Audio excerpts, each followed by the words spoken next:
19번째, 오늘의 이야기는 외적 기준으로 사는 인생이란 주제로 하겠습니다. 꽃 중에서 인생의 꽃처럼 피우기도 어려운 꽃은 없을 것입니다.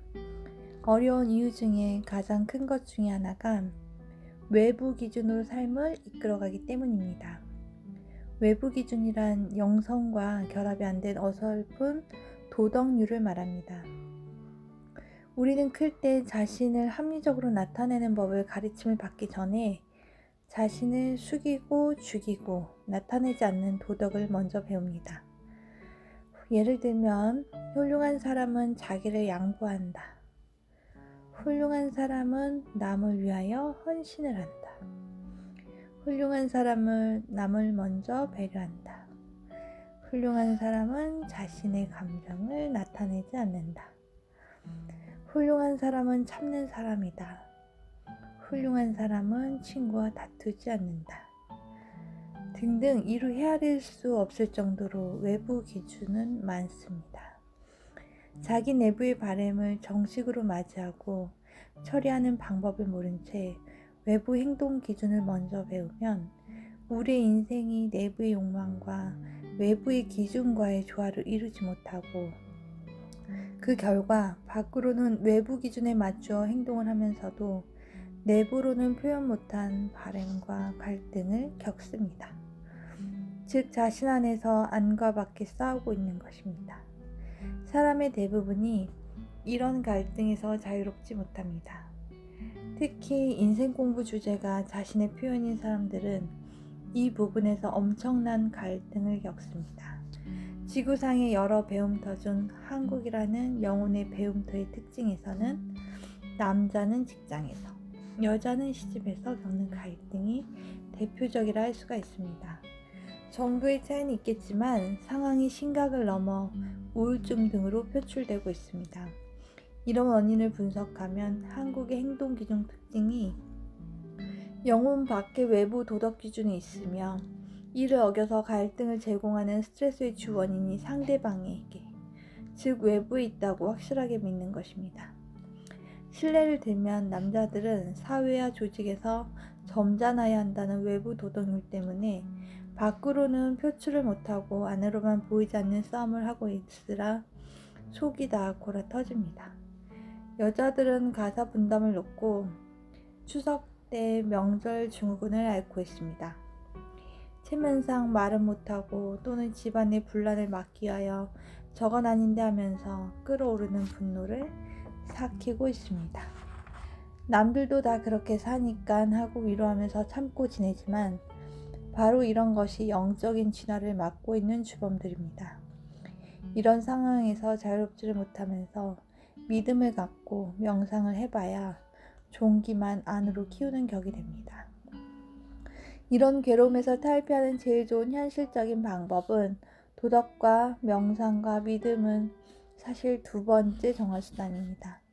첫 번째는 정확히 아는 것임이라고 할 수 있습니다.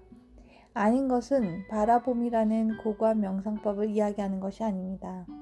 아는 것은 사실 그대로를 아는 것입니다.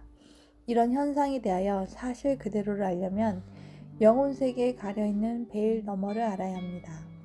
일체 유심조이고 하늘을 나는 새도 하나님의 뜻 없이는 떨어지지를 아니한다고 하였습니다. 이러할진대 시끄럽게 보이는 세상사도 그 안에 높은 뜻이 있는 것입니다. 하루도 조용할 날이 없는 지상에서의 생활은 무계획적으로 일어나고 있는 것이 아닙니다. 첫째로 지구는 영혼의 배움터라는 것을 아셔야 합니다. 지구에 오기 전에 각 영혼마다 배워야 할 주제를 선정합니다. 둘째로 모든 배움의 상황은 사전에 완벽하게 계획적이라는 것입니다. 셋째로 모든 상대역은 매우 친한 영적 친구들로 구성된다는 것입니다. 그러니까 지금 상대역의 악역은 내 영적 친구들입니다. 영적 친구가 아니면 누가 그런 악역을 맡아주겠습니까?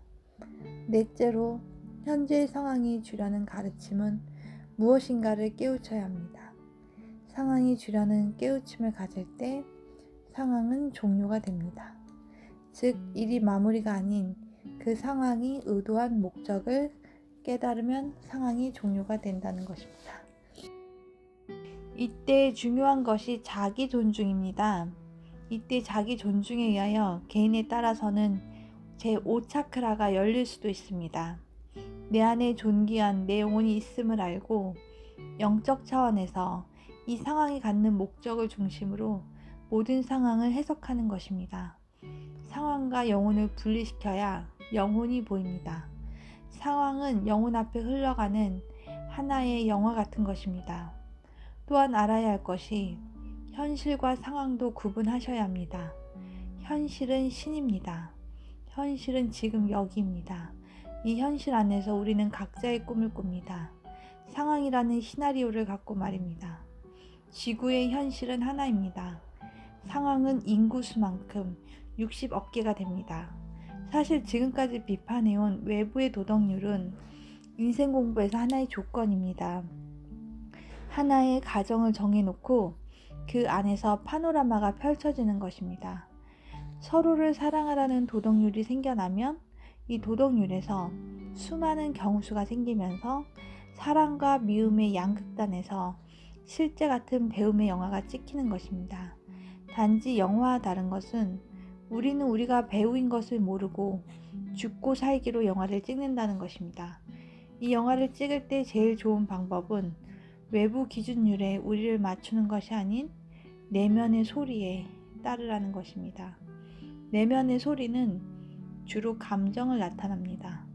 어떤 현상에 따른 즉각적인 1차적인 감정이 아니라 저 깊은 내면에서, 즉 가슴에서 올라오는 소리가 있습니다. 이 소리와 친해지시기를 바랍니다.